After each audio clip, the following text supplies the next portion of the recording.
Hello and welcome to another episode of Sports Tales. My name is Shub, and this week on the show I have a very proud Austrian. And taking this fact into consideration, I have decided to pick his brains on what football in Austria looks like. So, without any further ado, let's just dive in and see what Austrian football has in store for us.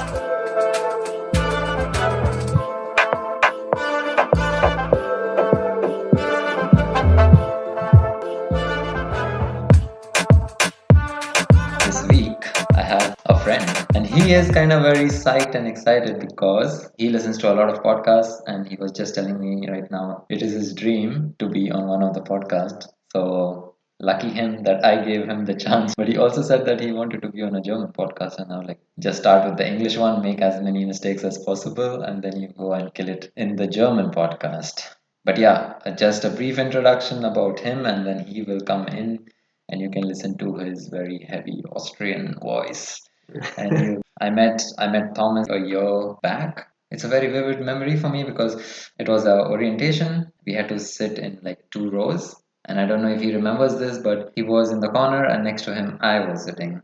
So Thomas, what do you make of our 1 year of getting to know each other and being colleagues slash friends, whatever sounds good for you? Yes, first of all, thanks for being part in your podcast. It's a great experience for me. As you told, I'm listening to a lot of podcasts and I'm very happy to be part of it. And yeah, same for me. We met 1 year ago and I remember this day. I don't remember that you were sitting, you said behind me. I thought you were sitting next to me. I'm Yeah, not really next to sure, you. but yeah, remember this day. First day in class, everyone was excited. And yeah, we're looking back to half a year having a nice university year together and then half a year of Corona. But yeah, I'm pretty happy that I met you guys, and especially you. And yeah, let's have fun, have a good podcast, talk about football, talk about sports. So, today we are going to be talking about Austria, but not the country, the football that's happening in Austria. And I have a live example in sitting in front of me, and he is proudly nationalistic.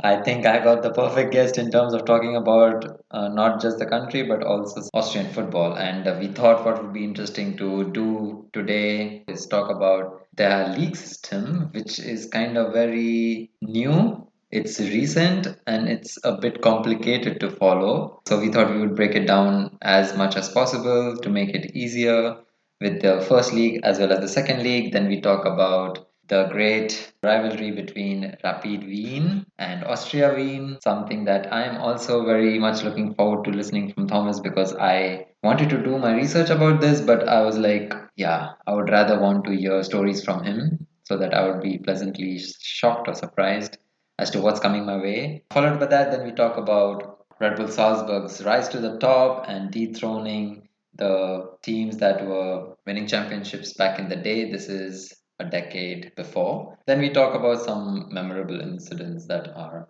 related to football in Austria and also the Red Bull model, and a couple of segments about the Austrian national team where we discuss or we get to know what were the best football days and the worst ones. By the end, we hopefully try to find a solution where Red Bull Salzburg in Austria, along with Juventus, PSG, and Bayern, is not following the same suit and will keep winning for the next decade. So, what would be the possible solution to make Austrian league more competitive? Hopefully, by the end of the podcast, this is what we want to cover and what we want to discuss about. So, yeah, let's get started.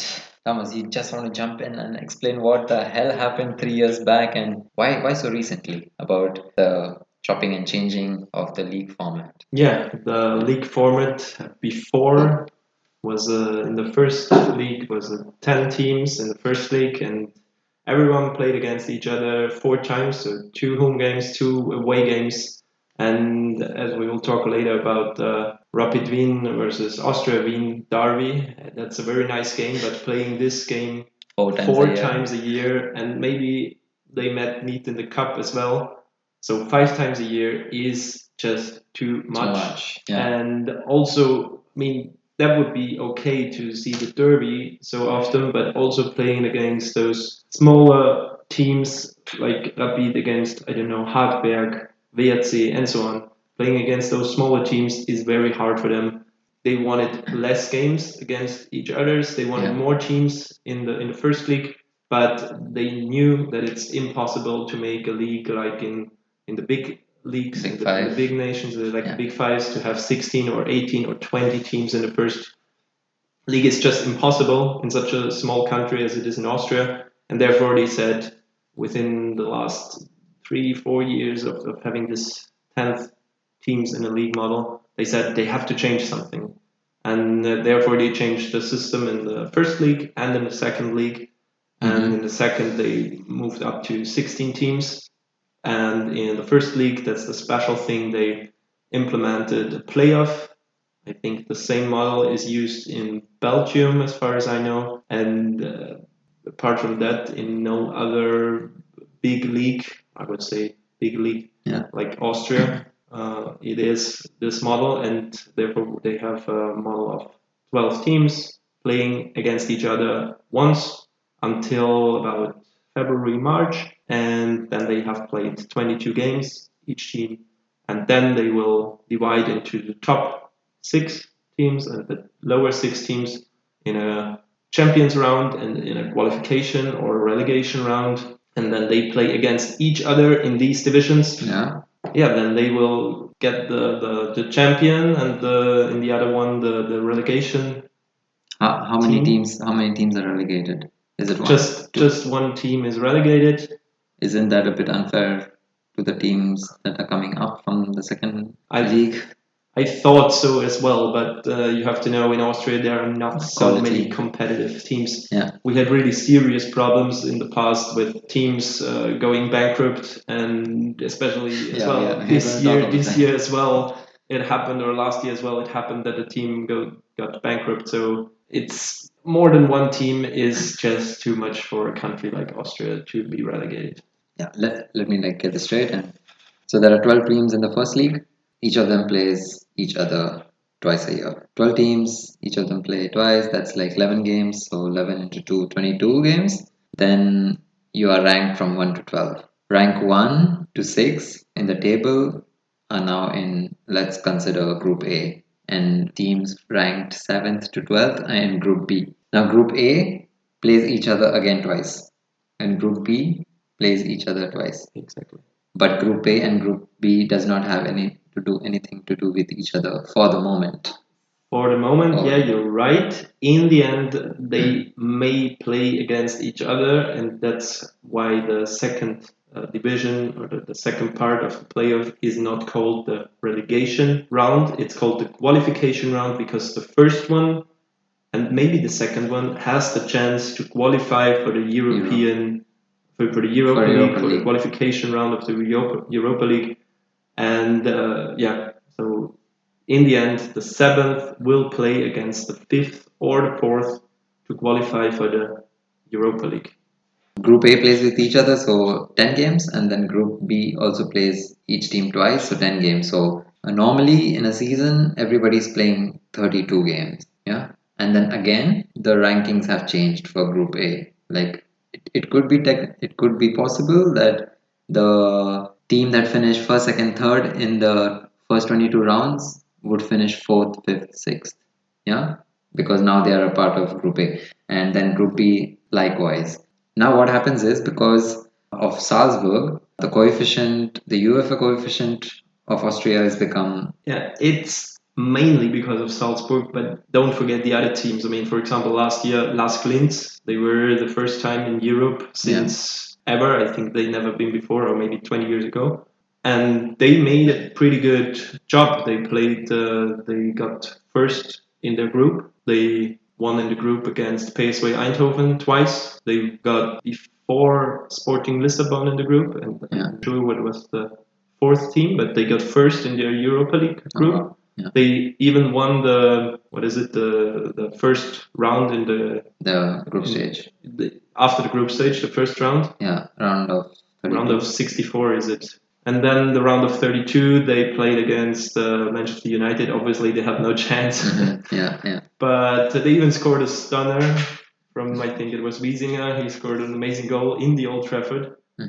So Lask also made a lot for last year, for example. Lask, I think they made even more points than Salzburg made. Because as your team is in the Champions League, the higher your team is, the more difficult it is to gain coefficient. But if a lower league team is making it through the higher stages, then the coefficient naturally increases faster.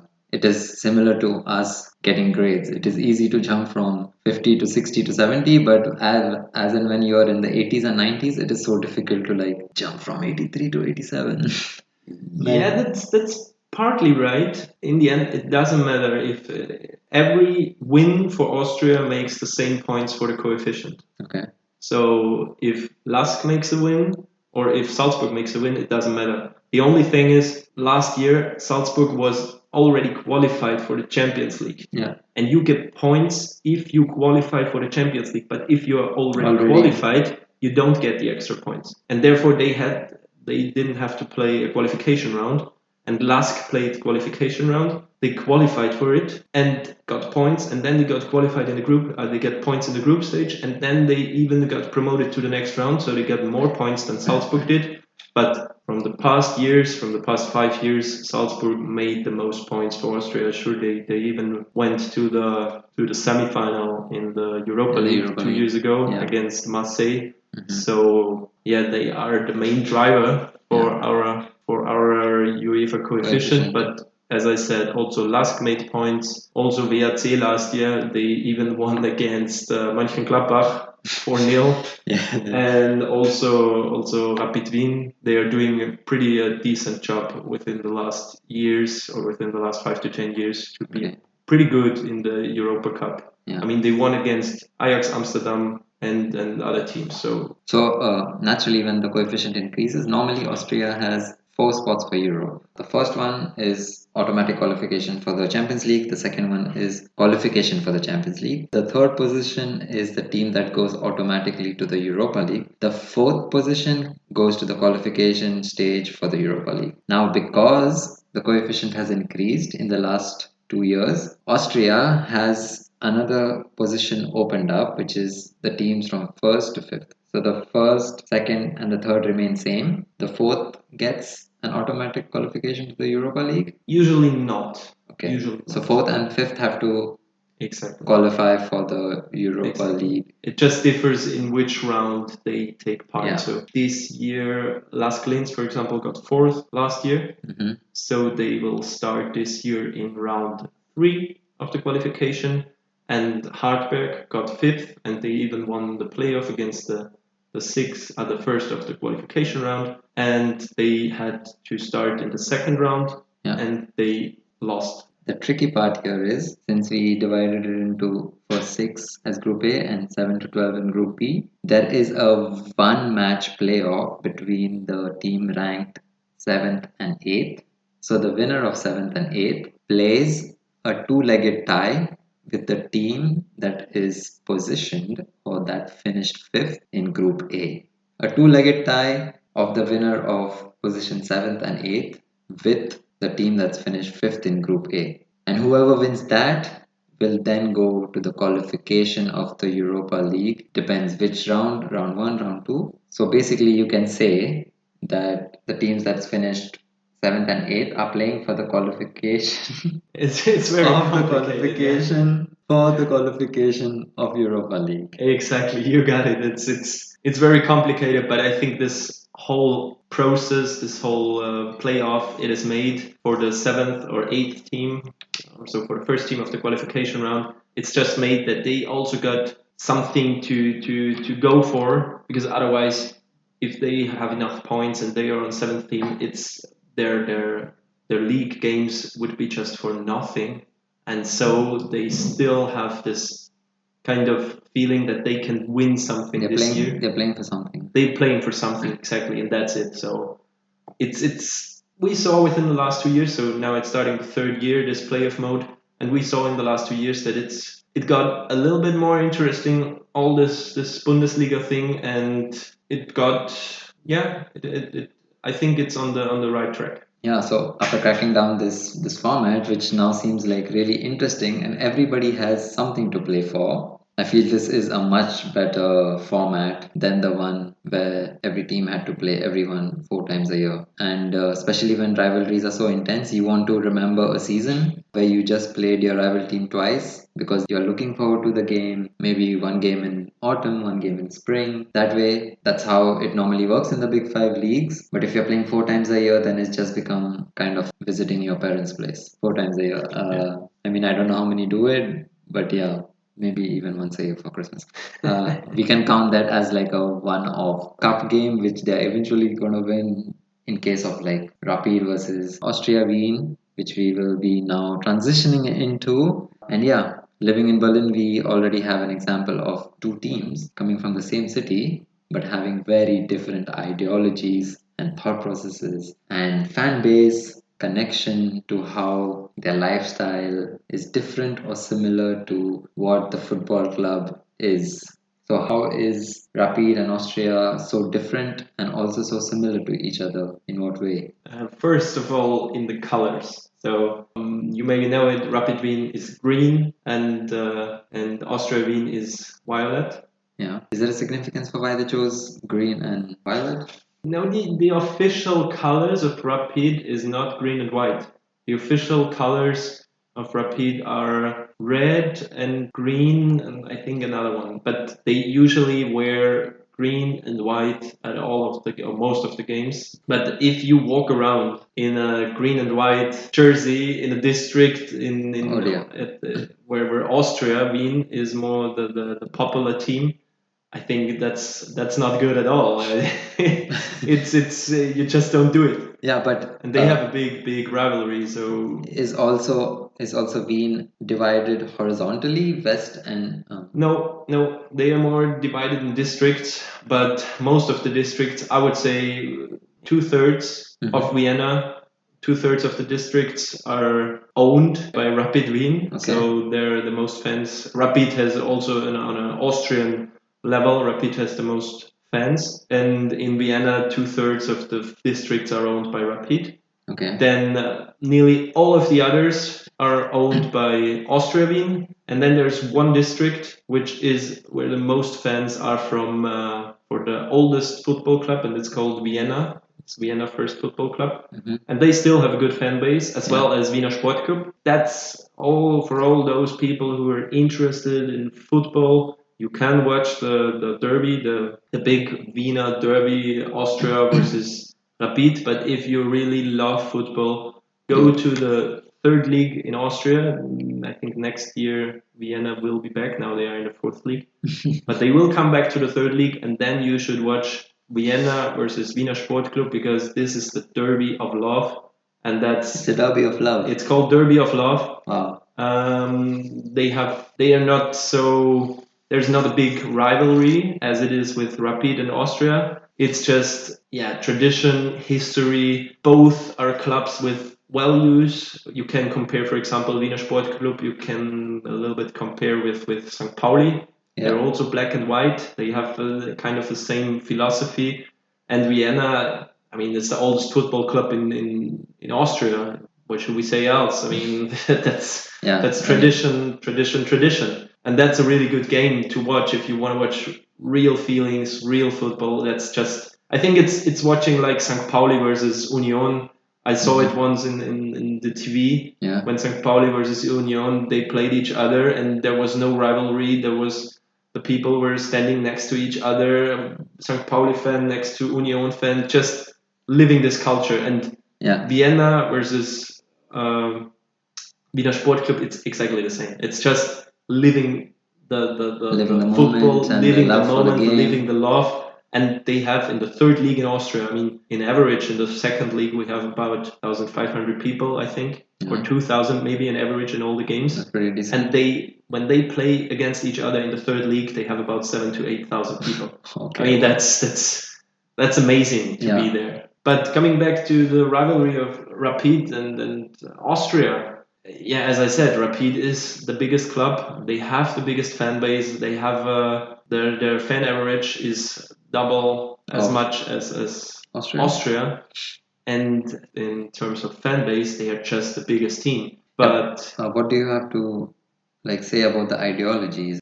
Yeah, Because we were in Madrid and we know like about how the it's. ideologies, I would say that Rapid is more the workers' club. Yeah. I would say that maybe back in the days it was more in this direction. Maybe right now it's not so strict anymore. But I would say that Rapid is more the workers' club, and Austria is more The the club Royals. for the richer people. Yeah. I would say that. Okay. In terms of winning, was it Rapid? Which because like normally because when we are in Madrid and we already know that Atletico is a working class club compared to the Royals of Real, it is there for the world to see that Real Madrid is the one club in Madrid that dominates and wins trophies. How is it in this case with Rapid and Austria? Is Rapid the one who is collecting majority of the trophies that are won when Salzburg doesn't win in normal situations? There's an easy answer to that. I think if you ask a Rapid fan will say, yeah, we are the Rekordmeister. We won the most trophies in Austria Mm-hmm. in the champion and in the league. Yeah. And if you ask a fan from Austria Wien, he will say, yeah, okay, we are the record cup winners. So Oh, the one is the record cup winners, the other one are the record league. league title winners. And if you ask an Austria fan, they will say, okay, Rapid Wien they didn't even win. I think they won 30, something about 30 league titles. And they will say, Austria Wien fans will say, okay, they won 10 less because they won 10 of those league titles, or maybe 7, 8, about 10 of those league titles. They won back in the early days Okay. when it was no national league. Back then it was just the Vienna League. Yeah. But the Vienna League counts as the national league. Yeah, but this is like saying Boston Celtics won like five of the titles, six, because at that time NBA just had 10 teams. I mean, it was how it was. You couldn't. Exactly, it's the Yeah. same. So there was no similar league at that point of time. It was just the Vienna League, no national league, and therefore they say, okay, that's the national league, and there are always discussions, and people say, it's not the league title, it is the league title. So both will say they are the most successful team in the history of Austrian football, but in the history they were both very successful, but in the last 15 years they won nearly nothing. So in the last 15 years, I think Austria won one league title and maybe one or two cup titles, and Rapid won one league title, the last one in 2008. And why is that happening is because there's a force in Austrian football at the moment, or not at the moment, but they've won for 8 years in a row. But even before that, since winning a title back in 2007, then they also won 2 years later for two successive years. So the first time they won was 2006 and 7, and then Rapid won in 8, and then two successive titles for this team in 9 and 10, and then they have won, yeah, since 2014. I don't think so. There are brownie points or there are any awards for guessing who this is. We are talking about Red Bull Salzburg, who have just been killing it. I don't know in what way you want to see this, but they've also killed the competition. How did it come to be? That is the rise of Red Bull Salzburg. You already said it when you say Red Bull Salzburg. It's all because of Red Bull. It's in the name. That's in the name, yeah. Red Bull Salzburg. You said they won their first league title in 2006. 6 7. So But before that, they were called Austria Salzburg. Yeah. Austria Austria. Salzburg. So that's what I wanted to say. They won league titles, I think 2 or 3 of them, even before. So in the 90s, somewhere in the 90s. They won 94 and 95. Exactly. Also 97. Yeah. Yeah. So they already won league titles called Austria Salzburg, and then they were named Casino Salzburg and Wüstenrot Salzburg. So they had quite a different names. Rebranding. Yeah, quite very often. But then they had financial problems in the early 2000s, as many of other clubs in Austria. And then Red Bull's CEO Dietrich Mateschitz, he wanted to buy a football club, and due to the financial problems of Austria Salzburg, and due to the wealth. due to the wealth, and due to the fact that Red Bull is based in Salzburg, he said, okay, let's buy this club and then get this nice project started. And that must be 1 year before or 2 years before they won their first Liga title as Red Bull Salzburg. And in the beginning, they did exactly the same as many of other owners did. They just bought Through money all too over the many. place. Yeah, they just bought old stars from other leagues. For example, they bought Alexander Zickler, Thomas Linke, players that played for Bayern Munich at that point of time, but they were aged above 30, so in their late days of their career. Yeah. And they started doing that in the beginning, and it was sure it must be somehow successful because they're just too good. But then they left the club or got worse and left the club in a few days later. Even Niko Kovac played for Red Bull Salzburg, for example. So they had stars, but they had no future. And then, as Shub already said, they won a league title, then they got second again, then they won 2 league titles, then they got second or third again. And then Didi Mateschitz did one thing that changed the whole system. He hired Ralf Rangnick. And he was the mastermind of all the stuff that happened afterwards. So in that time, in I think in 2009, he also Didi Mateschitz also acquired with Red Bull RB Leipzig, and he said, "Yeah, okay, we want to have 2 big teams in the German area, in the German-speaking area, so RB Leipzig and Red Bull Salzburg." And as I said, Do you think Ralph Ragnick was, or is probably the first, not be the first, but one of the best to transition from football manager to the role of a sporting director? Because he is, in my opinion, he is in the German area, he is the best of putting structures into a football club. Yeah. He did exactly the same with Hoffenheim, and you know the whole structure of Hoffenheim. You know the whole history of Hoffenheim. They went from a lower league club through the third league, second league, into the first league, and they into even the played Champions League now. League. I mean, he left the club, Hoffenheim, I think, in the end of 2009, 10, something like that. And then he was shortly at Schalke, but it didn't work out, and he had a burnout. And then after that, he moved to the Red Bull family, and he was responsible for the sporting things for Salzburg and for Leipzig, and he changed the way how they act completely. He was responsible to implement this new system. Since then, they never bought any stars anymore, none of them. They only buy young players, players with potential, players that they buy for a cheaper price and that they can sell for a much more expensive price. And that's their model. They want to develop people, they want to develop the players.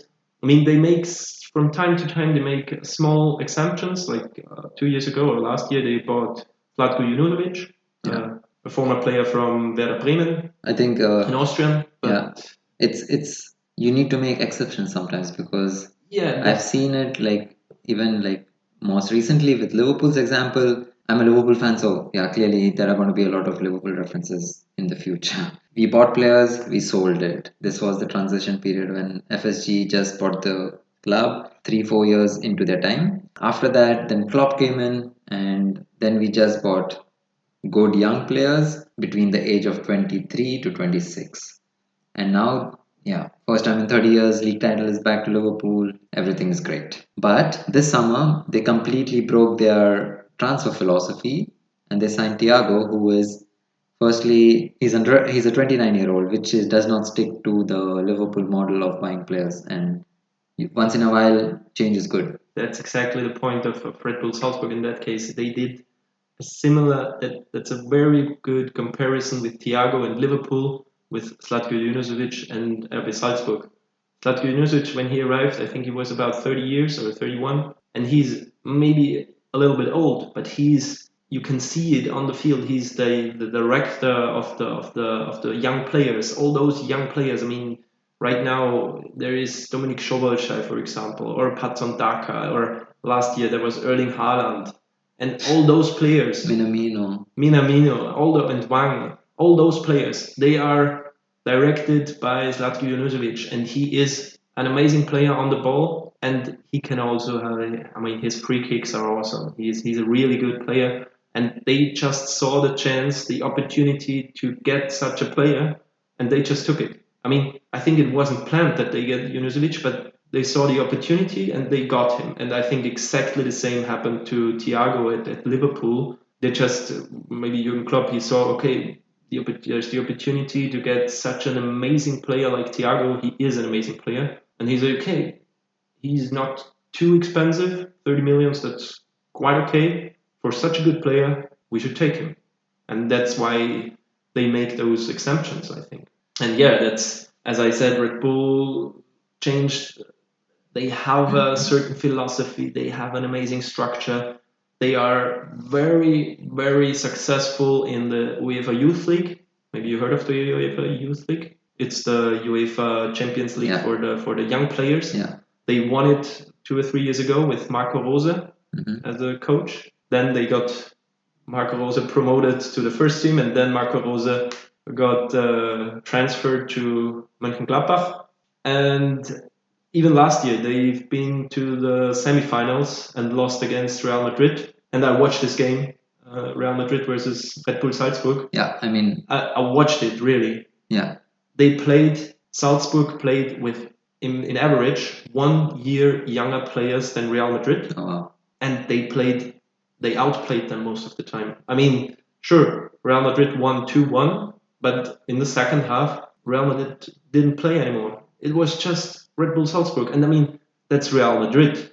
And they played with, as I said, 1 year older players, Real Madrid. Yeah. So the youth of Salzburg, and they have nearly every year they have the same problem. The big stars, they are going. Last year, Erling Haaland left the club. The year before, or 2 years before, Keita left the club, and so on, and so on. Every year, Sadio Mane left the club. All those people. But they always get a really good team afterwards because they have such a good youth structure, such a good system. Hey, so if you enjoyed that episode, you can give us a thumbs up on Apple or Google Podcasts. You can also follow us on Instagram at sports.tales. We release a small snippet every Monday to show what the upcoming episode looks like.